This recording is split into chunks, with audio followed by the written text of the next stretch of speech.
Hi friends, എല്ലാവർക്കും നമസ്കാരം. എല്ലാവർക്കും നമ്മുടെ ചാനലിലേക്ക് സ്വാഗതം. കഴിഞ്ഞ ദിവസം നമ്മൾ അസിസ്റ്റന്റ് സെയിൽസ്മാൻ്റെ അതായത് ASM അതിൻ്റെ സിലബസുമായിട്ട് ബന്ധപ്പെട്ടുള്ള കാര്യങ്ങളൊക്കെ ചെയ്തിട്ടുണ്ടായിരുന്നു. നിങ്ങൾ കണ്ടിട്ടുണ്ടാവുമെന്ന് വിചാരിക്കുന്നു. ആ ഒരു വീഡിയോൻ്റെ താഴെ കുറേ പേര് സിവിൽ എക്സൈസ് ഓഫീസറിൻ്റെ കാര്യങ്ങളൊന്ന് പറയണം എന്നൊക്കെ പറഞ്ഞ് കമൻറ്റ് ചെയ്തിട്ടുണ്ടായിരുന്നു. നമുക്കറിയാം 2025 ഒരുപാട് എക്സാമാണ് നടക്കാനിരിക്കുന്നത് അല്ലേ. CPO, പിന്നെ fireman, civil excise officer, assistant salesman, അങ്ങനെ ഒരുപാട് എക്സാം നമ്മൾ പ്രതീക്ഷിക്കുന്ന ഒരു വർഷമാണ് 2025 എന്ന് പറയുന്നത്. അപ്പം ഈ ഒരു വർഷത്തിൽ ഇത്രയും എക്സാം മുന്നിൽ വരുമ്പോൾ നമ്മൾ അതിന് പ്രിപ്പയർ ആയിരിക്കണം.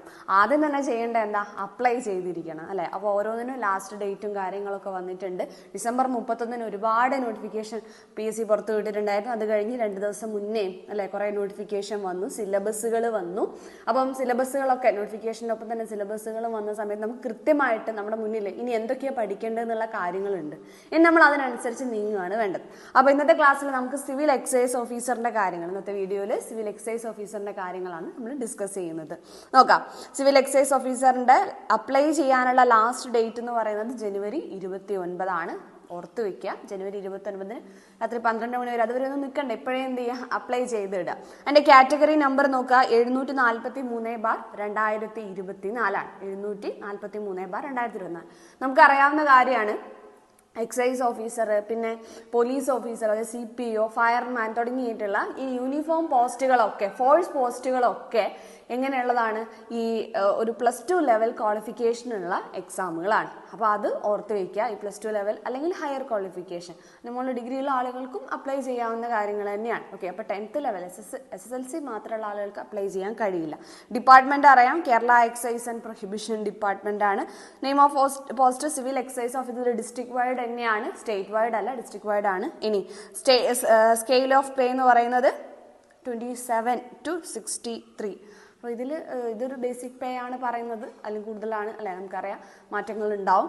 ഇനി നോക്കിയേ, മെത്തേഡ് ഓഫ് അപ്പോയിൻമെന്റ് നമ്മൾ പറഞ്ഞു സ്റ്റേറ്റ് വൈഡ് അല്ല, എങ്ങനെ തന്നെയാണ്, ഡിസ്ട്രിക്ട് വൈഡ് ആണ്. ഏജ് ലിമിറ്റ് നോക്കി വെക്കുക. ഏജ് ലിമിറ്റ് പറയുന്നത് 19 to 31 ആണ്. ഇവിടെ കൃത്യമായിട്ട് ഡേറ്റ് ഓഫ് ബർത്തും കൊടുത്തിട്ടുണ്ട്. ഈ ഡേറ്റിൽ ജനിച്ച ആളുകൾക്കും അപ്ലൈ ചെയ്യാൻ പറ്റുന്നതാണ്. ഓക്കെ. എന്നാൽ നിങ്ങൾക്ക് അറിയാമല്ലോ, കുറച്ച് എക്സെപ്ഷൻസ് ഉണ്ട്. SC ST പോലുള്ള അല്ലെങ്കിൽ അതുപോലുള്ള കാസ്റ്റുകളിലുള്ള ആളുകൾക്കും പിന്നെ ബാക്കിയുള്ള കുറച്ച് വിഭാഗങ്ങൾക്കും ഇതിൽ ചെറിയ എക്സെപ്ഷൻസ് ഉണ്ട്. അത് ഇതിലുള്ള ഫിസിക്കൽ റിക്രൂട്ട്മെന്റിലുള്ള കാര്യങ്ങളാണെങ്കിലും അതിൽ മെഷർമെന്റിലാണെങ്കിലും ഈ ഒരു വ്യത്യാസമുണ്ട്. അതൊന്ന് ഓർമ്മിച്ച് വെക്കുക. ഇനി ക്വാളിഫിക്കേഷൻ, എഡ്യൂക്കേഷൻ ഞാൻ പറഞ്ഞു എന്തായിരിക്കണം, +2 എക്സാമിനേഷൻ പാസ്സായ അല്ലെങ്കിൽ അതിന് മുകളിലുള്ള ഇക്വാലന്റ് ആയിട്ടോ അല്ലെങ്കിൽ ഹയർ ക്വാളിഫിക്കേഷനോ ഉണ്ടായിരിക്കണം. ഫിസിക്കൽ ക്വാളിഫിക്കേഷൻ നോക്കുകയാണെങ്കിൽ ഹൈറ്റ് 165 ആണ് പറയുന്നത്, ചെസ്റ്റിന്റെ വിഡ്ത്തും പറയുന്നുണ്ട്. ഓക്കെ. അത് മറ്റു വിഭാഗങ്ങൾക്കാണെങ്കിൽ 160. പിന്നെ ഫിസിക്കൽ ക്വാളിഫിക്കേഷൻ നിങ്ങൾക്ക് അറിയാം, ഒരു എൻഡ്യൂറൻസ് ടെസ്റ്റും പിന്നെ ഫിസിക്കൽ എഫിഷ്യൻസി ടെസ്റ്റും ഉണ്ട്. ആദ്യം തന്നെ ഫിസിക്കൽ മെഷർമെന്റ് പൂർത്തിയായി അത് ക്വാളിഫൈ ചെയ്താൽ മാത്രമേ നമുക്ക് ഫിസിക്കൽ ടെസ്റ്റിലേക്ക് പോവുള്ളൂ.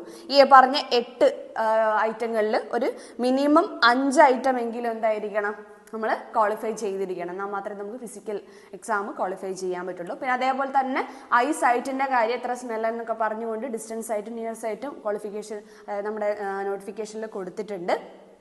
ജസ്റ്റ് ഒന്ന് ചെക്ക് ചെയ്യുക. ഷോർട്ട് സൈറ്റുള്ള ആളുകളൊക്കെ ആദ്യമേ നോക്കിയതിന് ശേഷം മാത്രം അപ്ലൈ ചെയ്യാം. ഓക്കെ.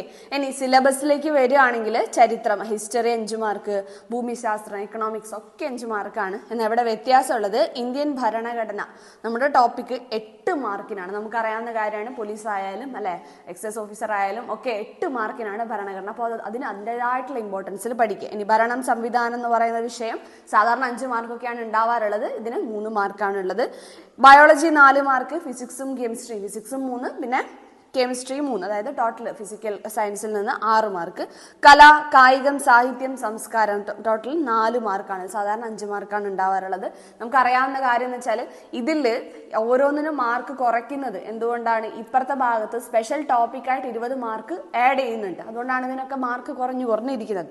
ആനുകാലിക വിഷയങ്ങൾ 10 മാർക്കാണ്. മറ്റേ ASM പോലെയുള്ള പരീക്ഷകളിലൊക്കെ നോക്കുകയാണെങ്കിൽ 20 മാർക്ക് ഉണ്ടായിരുന്നു.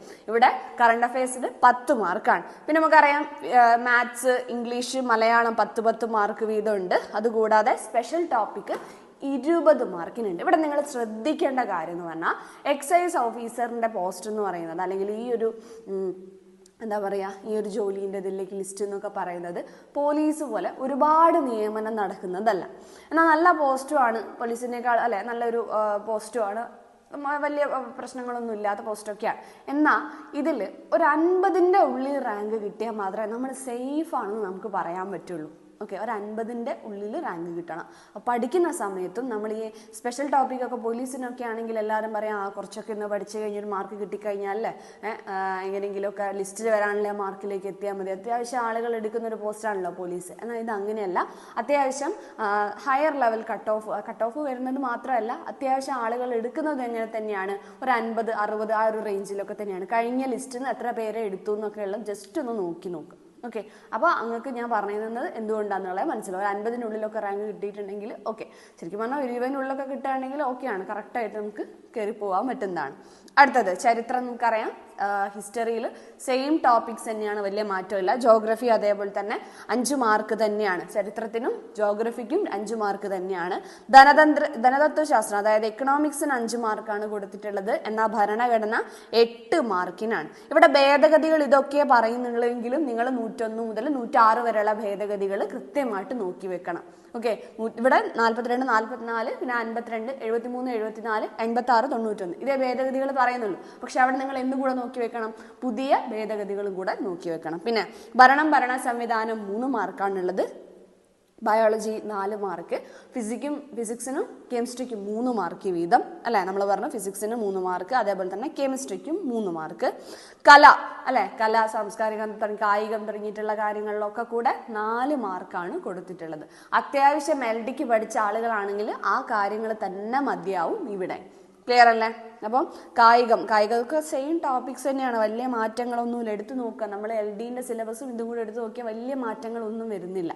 ഓക്കെ, സാഹിത്യം, സംസ്കാരം ഒക്കെ 4 മാർക്ക്. കല, കായികം, സാഹിത്യം, സംസ്കാരം ഇത് ഒരുമിച്ചിട്ടാണ് 4 മാർക്ക് പറയുന്നത്.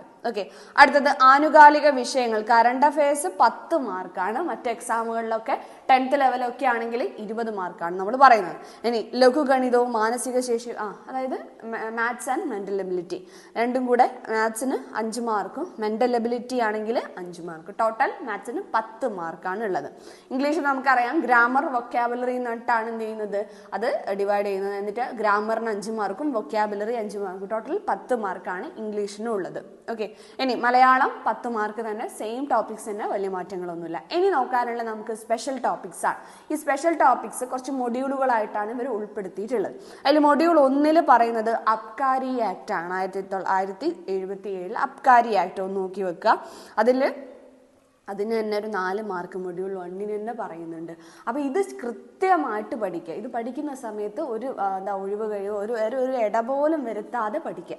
ഓക്കെ, ഇനി അടുത്തത് മൊഡ്യൂൾ 2 പറയുന്ന NDPS ആക്ട് ആണ്. അത് 2 മാർക്കിനാണ്. സ്പെഷ്യൽ ടോപ്പിക് ടോട്ടൽ 20 മാർക്കിനാണ്. Abkari act 4 mark, NDPS act 2 mark. Module 3 പറയുന്നത് വെയർഹൗസ് റൂൾസ് ഒക്കെയാണ് 3 മാർക്കിന്. ഇനി ഫോറിൻ ലിക്വർ റൂൾസ് ഒക്കെയാണ് അടുത്ത മൊഡ്യൂൾ 4 വരുന്നത്, അതും 3 മാർക്കിന്. ഓക്കെ, അപ്പോൾ നോക്കി വെക്കുക. പിന്നെ അടുത്തത് നമ്മുടെ സ്മോക്കിംഗ് ആയിട്ട് ബന്ധപ്പെട്ടിട്ടുള്ള ആക്ട് ഒക്കെ അത് 3 മാർക്കിന് തന്നെയാണ്. അതിന്റെ ക്യാമ്പയിൻ അഗെയിൻസ്റ്റ് ആൽക്കഹോളിസം. ഓക്കെ, ഇത് രണ്ടും കൂടിയാണ് മൊഡ്യൂൾ 5 വരുന്നത്. ഇനി അടുത്തത് അതായത് ആ പറഞ്ഞിട്ടുള്ള കാര്യങ്ങളൊക്കെ ഓരോ മൊഡ്യൂളുകളായിട്ട് ഉൾപ്പെടുത്തിയിട്ടുള്ളത്. ഇവിടെ നിങ്ങൾ നോക്കേണ്ടത് information technology act, IT ആക്ടിന് 2 mark പറഞ്ഞിട്ടുണ്ട്. വ്യത്യാസം വന്നത് ഇത്രയും കാലം ഈ സെക്ഷൻസ് ഒക്കെ നമ്മുടെ സിലബസിൽ ഉണ്ടായിരുന്നു. പുതുതായിട്ട് ആഡ് ചെയ്ത സെക്ഷനാണ് ഇത്, section 78, power to investigate offences. അപ്പോൾ അതിൻ്റെതായ ഇമ്പോർട്ടൻസ് കൊടുത്തിട്ട് പഠിക്കാം. Okay, power to investigate offences. അപ്പോൾ അത് പുതുതായിട്ട് ആഡ് ചെയ്തിട്ടുള്ളതാണ്. അപ്പോൾ നിങ്ങൾക്ക് മനസ്സിലായിട്ടുണ്ടാവുമല്ലോ അല്ലേ? എന്തായാലും നമ്മുടെ ഈ വകുപ്പ് 78 എന്നൊരു ചോദ്യം ഉണ്ടാവും. 78-ന് കുറച്ച് ഇമ്പോർട്ടൻസ് ഉണ്ട് എന്നുള്ളത്. ബാക്കിയുള്ള വകുപ്പുകളും എപ്പോഴും ചോദിക്കാറുള്ള കുറേ വകുപ്പുകളുണ്ട് അല്ലേ? അങ്ങനത്തെ ഓരോ വകുപ്പുകൾ ഓരോന്നായിട്ട് പഠിച്ചു വയ്ക്കുക. IT ആക്ട് പണ്ടേ IT പഠിക്കുന്ന ആളുകൾ പഠിക്കുന്നതാണ്. അതുകൊണ്ട് തന്നെ വലിയ കുഴപ്പങ്ങളൊന്നുമില്ല. ഞാൻ പറഞ്ഞ കാര്യം ഓർത്ത് വെക്കുക. നല്ലോണം നോക്കിയാൽ മാത്രമേ ഈ ഒരു എക്സാമിനെ നമുക്ക് ക്വാളിഫൈ ചെയ്ത് കയറാൻ വേണ്ടിയിട്ട് പറ്റുള്ളൂ. ഓക്കെ അല്ലേ? അപ്പം അടുത്തൊരു വീഡിയോയിൽ പുതിയൊരു ടോപ്പിക്കായിട്ട് കാണാം. Thank you.